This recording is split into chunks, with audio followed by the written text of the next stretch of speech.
High everyone welcome back to my channel simply Rannaghar and lifestyle. तुम्हारा सबाई केमन आछो? आशा करछि तुम्हारा सकले खूब भालो आछो और आमराओ खूब भालो आछि।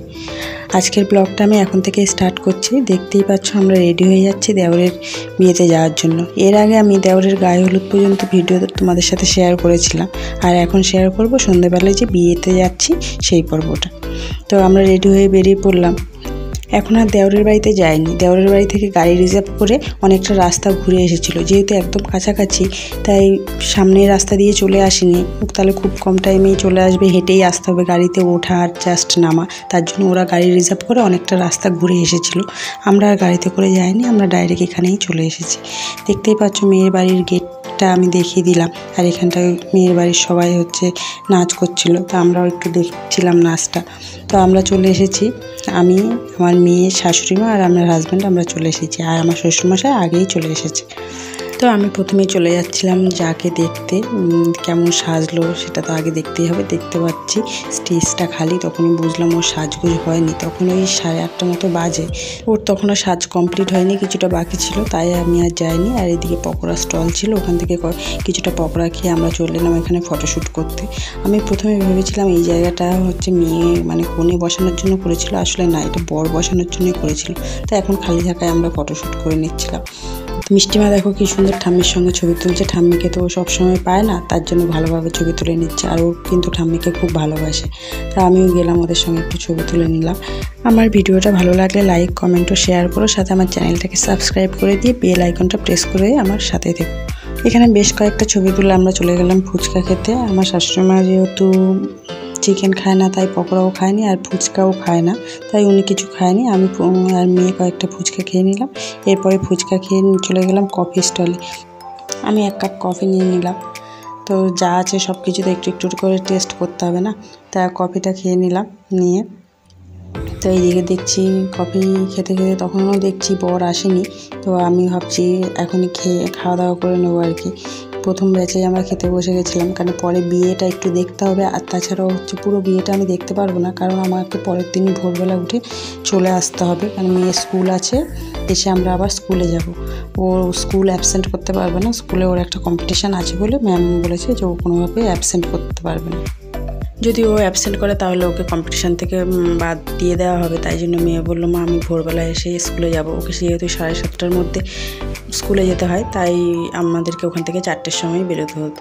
তো এইদিকে দেখতে পাচ্ছি খাওয়া দাওয়া হয়ে গেছে। তখনই প্রথমে ও হেঁটেই আসছিলো, তারপরে দেখো ওকে একজনই চাকিয়ে কোলে করে নিয়ে চলে গেছে। বরকে মনে হয় হেঁটে যেতে নেই, তাই ওকে ওখান থেকে কোলে করে নিয়ে চলে যাচ্ছে। তো ওর আগে ভালোই বলতে হয় যে ওকে কোলে করে নিয়ে যাচ্ছিলাম। আমি তো ভাবছিলাম পড়ে না যায়। দেওরকে নিয়ে গিয়ে স্টেজে বসিয়ে দিল আর আমি তখনও বিয়ের কনেকে দেখিনি, আসলে কোথায় বসিয়েছে সেটাও আমি বুঝতে পারছিলাম না। তারপরে একজন বললো যে ওকে ঘরেই বসিয়েছে। তা আমি ভাবলাম তো এই দিকটা সেরে তাহলে এবার ভেতরে যায়। আর তখন যেহেতু সবাই চলে এসেছিলো তার জন্য খুব ভিড়ও হয়ে গেছিলো। তা আমি দেখছি এখানটায় দেওরের ফটোশ্যুট হচ্ছে, তাও আমি ভাবলাম ও এখানটায় ফটোশ্যুট করে নিই, কারণ আমি দেখে আসি যা কোথায় বসেছে। তো আমি ঘরে গেলাম, দেখলাম ও সেজে গুজে বসে পড়েছে, খুব মিষ্টি লাগছিলো দেখতে। ওকে সাজানোটাও কিন্তু খুব সুন্দর হয়েছে।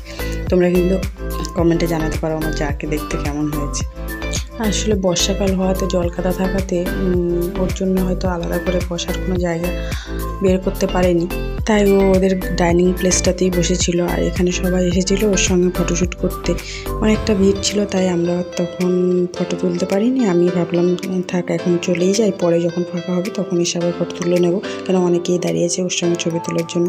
তাই এইদিকে দেখতে পাচ্ছি যে আমার দেওরকে মনে হয় বরণ করে নিচ্ছে। তো আমি এর আগে দেখেছি বরকে সাধারণত গেটেই বরণ করে, তো ওরা গেটে বরণ করেনি, মনে হয় ওদের মধ্যে বর বাড়িতে চলে আসার পরেই বরণ করে, তাই ওখানে বরণ করে ওকে মিষ্টি খাইয়ে দিচ্ছিলো। আর এখানে আমি আরও একটা নতুন নিয়ম দেখলাম যে সব শাশুড়িরাই জামাইকে বরণ করে মিষ্টি খাইয়ে তারপরে আদর করে দিচ্ছিল নিজের ছেলের মতো করে।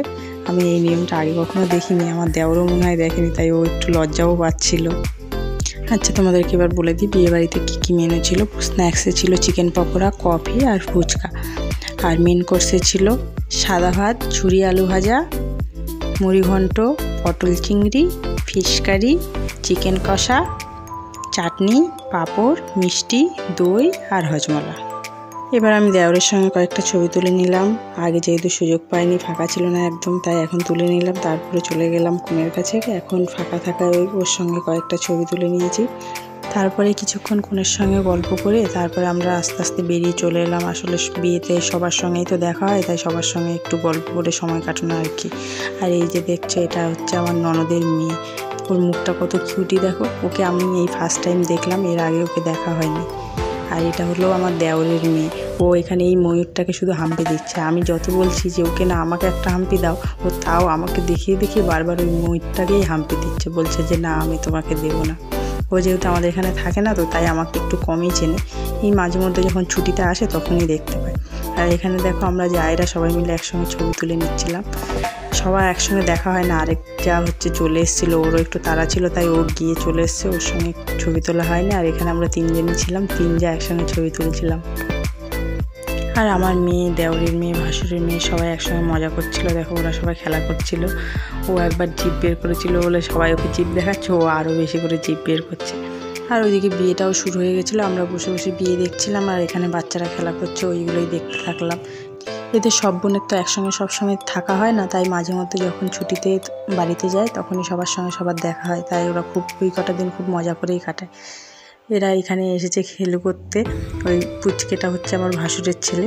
দেখো ও ওখানটায় খেলতে চলে গেছে। আসলে ওর দিদিরা খেলছে, তো ও আর থাকতে পারছে না, ওর মায়ের কোলে থাকছেই না, ও খেলতে যাবে দিদিদের সঙ্গে। তাই ওকেও দিয়ে দেওয়া হলো ওখানটায় খেলতে। ওরা ছোটরা বলছে একটু ছবি তুলতে, কত সুন্দর করে পোজ দিচ্ছে দেখো ছবি তোলার জন্য। আর আমার মেয়ে যেহেতু ওদের থেকে বড়, তাই ও ওখানটায় দিদি, তাই ও ওখানে গেলে বলে মাম্মা আমি একদম ছোট না, দেখো আমি সবার থেকে অনেক বড়, আর ওই জন্য আমাকে একদম বকবে না তুমি, আমি ওদের দিদি। কিন্তু দেখো ওরা এখানটা খেলতে থাকলো। আজকের ব্লগটা আমি এখানেই শেষ করছি। আজকের মতো টাটা, বাই বাই। ততক্ষণ পর্যন্ত তোমরা সবাই ভালো থেকো, সুস্থ থেকো এবং সাবধানে থেকো।